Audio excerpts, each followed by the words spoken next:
Kemudian semalam kita masuk dalam tajuk tentang wajib akli. Tentang wajib akli bagaimana perkara yang tiada diterima akal akan tiadanya. Jadi hakikatnya mesti ada. Maknanya akal tak terima benda yang tak ada. Tu yang semalamnya kita bincang semalam tu. Yang demikian apabila dikatakan wajib bagi Allah, iaitu wajib bagi Allah bersifat qidam, maka maksudnya ialah mesti ada Tuhan bersifat qidam. Ini tentang ada satu lagi tajuk, saya rasa saya terlepas pandang semalam nak tajuk bab ni, tapi tak apa, saya akan kuliah dulu. Jadi ada wajib wajib akli, mustahil akli, harus akli. Dia ada lagi 3 lagi yang kita nak kena tahu ni, iaitu ketiga-tiga ni berada di dalam pengajian yang kita belajar ni.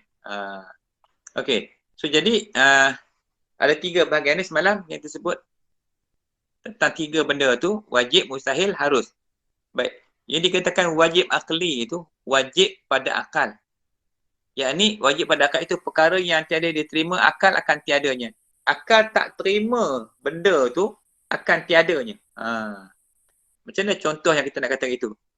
Maka apabila dikatakan Allah Ta'ala itu wajib bagi Allah bersifat dengan sifat qidam, yakni sedia ada. Maka maksudnya ialah mesti ada Tuhan yang bersifat qidam. Bila dikatakan Allah tu wujud, maka wajib bagi Allah bersifat dengan sifat wujud. Tak boleh kata benda tu ada, mana wajib, mesti kena ada.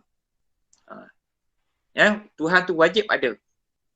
Kemudian dikatakan mustahil akli pula. Yang mustahil, apa benda yang mustahil? Mustahil pada akal tak boleh terima. Akal tak boleh terima benda tu. Perkara yang tiada diterima akal akan adanya. Maknanya hakikatnya mesti tak ada.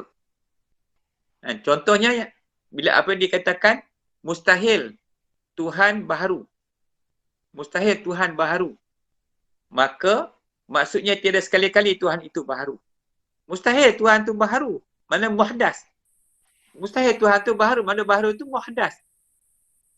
Muhdas ni baharu. Mustahil Tuhan tu. Maka akal kata tak boleh terima Tuhan tu baharu. Sebab yang baharu tu yang jadi muhdas ni makhluk, bukannya Tuhan.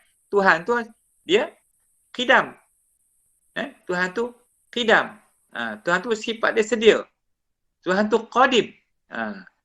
Jadi yang katakan Tuhan baru ni, akal kata tak boleh terima ni. Akal tak kata tak boleh terima akan adanya akan Tuhan tu baharu. Sebab Tuhan dia tidak baharu. Yang baharu muhdas. Dalam istilah tauhid ni kita kata muhdas. Yang muhdas tu makhluk, bukannya Tuhan. Tuhan tu bersifat dengan qadim. Yang qadim, yang qadim, bukan yang baharu, bukan yang muhdas. Tadi wajib tadi, bila dikatakan Allah Ta'ala itu bersifat qidam, maka maksudnya ialah mesti ada Tuhan yang bersifat qidam. Itu salah satu contoh lah. Kalau kita nak baca sifat 20 tu banyak lagi lah, kita boleh kiaskan dengan sifat-sifat yang lain. Maka apabila dikatakan mustahil pula, perkara yang tiada diterima akal akan adanya. Maknanya perkara yang akal tak boleh terima akan adanya. Adanya macam mana? Dikatakan bahasanya Tuhan itu baharu. Tuhan itu bukan baharu. Tuhan itu qidam. Tuhan itu qadim. Dia tak boleh dikatakan begitu. Ini mustahil, akal tak boleh terima sama sekali bahasanya Tuhan itu baharu seperti mana makhluk, seperti mana muhdas ini. Bukan begitu. Tu akal tak boleh terima, itu dipanggil mustahil pada akal. Dia 2 benda kita nak faham ni. Satu wajib pada akal, satu mustahil pada akal. Yang ketiga harus. Ni benda dalam biasa. Kalau dalam pengajian ilmu tauhid ni, wajib pada akal, mustahil pada akal, dan harus pada akal. Baik, yang ketiga disebut apa? Disebut harus akli. Yang ni harus pada akal. Iaitu perkara yang diterima akal akan adanya dan tiadanya. Macam mana dengan jalan berganti-ganti? Iaitu hakikatnya boleh menerima ada dan tiada. Contoh dia macam mana? Macam contoh seseorang itu. Ada kalanya dia berjalan. Ataupun dia bergerak. Ada ketikanya dia diam.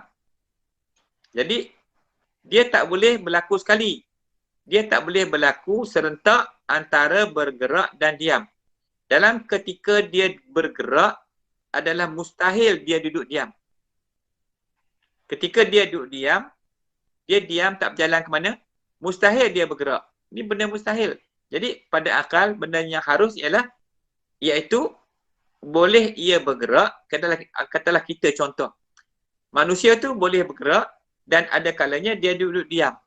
Ketika dia diam, dia tak boleh bergerak. Ketika dia bergerak, dia tak boleh duduk diam. Itu benda yang harus pada akal. Akal boleh terima yang ni. Memanglah kadang-kadang dia tu boleh berjalan. Kadang-kadang dia duduk diam. Macam tu. Tengok binatang tu. Ada ketika dia diam.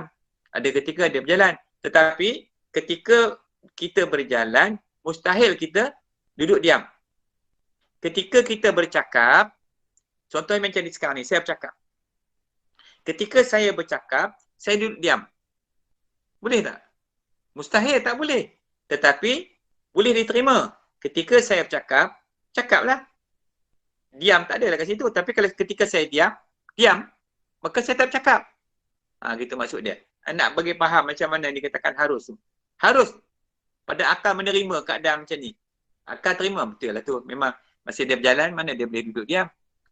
Mesti kena dia berjalan. Tapi ketika dia berdiam, dia tak berjalan lah. Tu akal boleh terima macam tu. Itu dipanggil harus pada akal. Nanti lebih lagi kita akan jumpa dalam slot-slot kuliah yang selepas ni lagi.